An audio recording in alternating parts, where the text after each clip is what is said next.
everyone, happy Tuesday. My name is Rachel Strauss. I am from Woodburn Corner, and on this YouTube channel I talk to you about wood burning and the business of wood burning and all of my tips and tricks that I can offer. Today we are going to talk about color, and specifically watercolor on wood. You can color your wood burned pieces in so many different ways.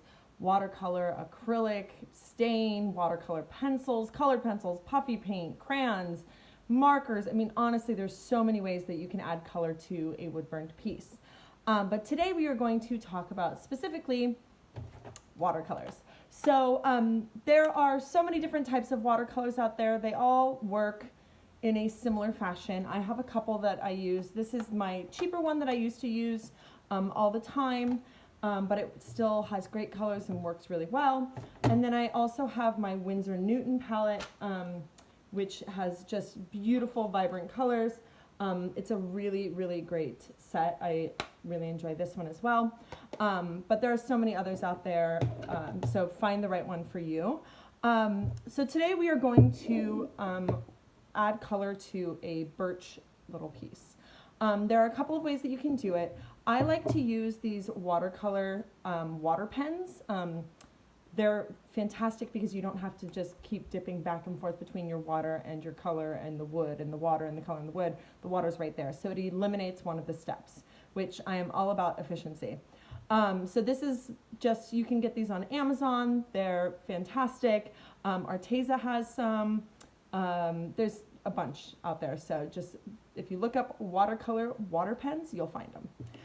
So there are a couple of ways that you can do it. You can do it where you are just adding color straight to the wood piece without adding water first. And that works really well. The other way that you can do it is adding water first to the wood to kind of define where it is that you are going to be adding color. And then you can add the color in while it's still wet. And that's a great way to do it too. I mean, really, there's no wrong way.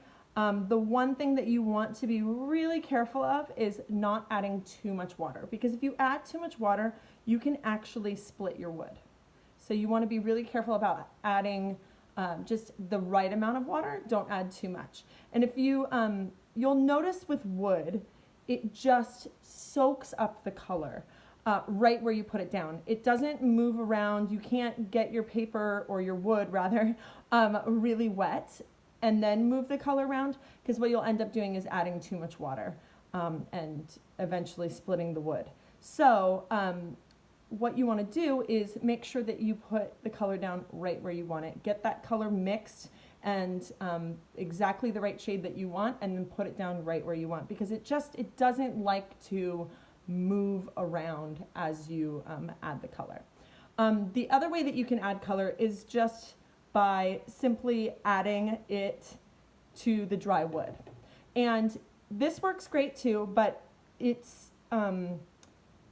definitely sticks to the wood better and more securely right in the spot that you put it if you don't wet the wood first. So you just want to be careful of that. Then once you have done all of your color, once you've added all the color that you want to add, you might find that some of your dark lines aren't quite as dark as they were before. They've got like a little bit of watercolor sitting on the dark line.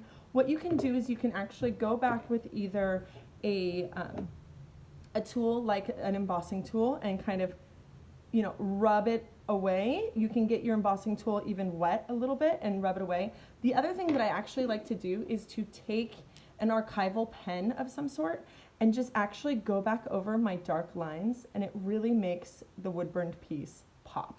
So that's something to think about, because if you can see, some of the lines just aren't as bright, that nice contrast, that nice darkness.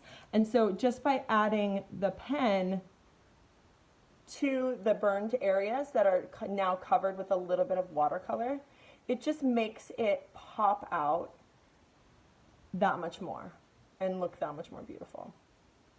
And you want to make sure that you use an archival ink. See? So there you go. that is adding watercolor to wood. I hope you subscribe and come back next week because I will have more videos for you on a variety of topics. See you next time.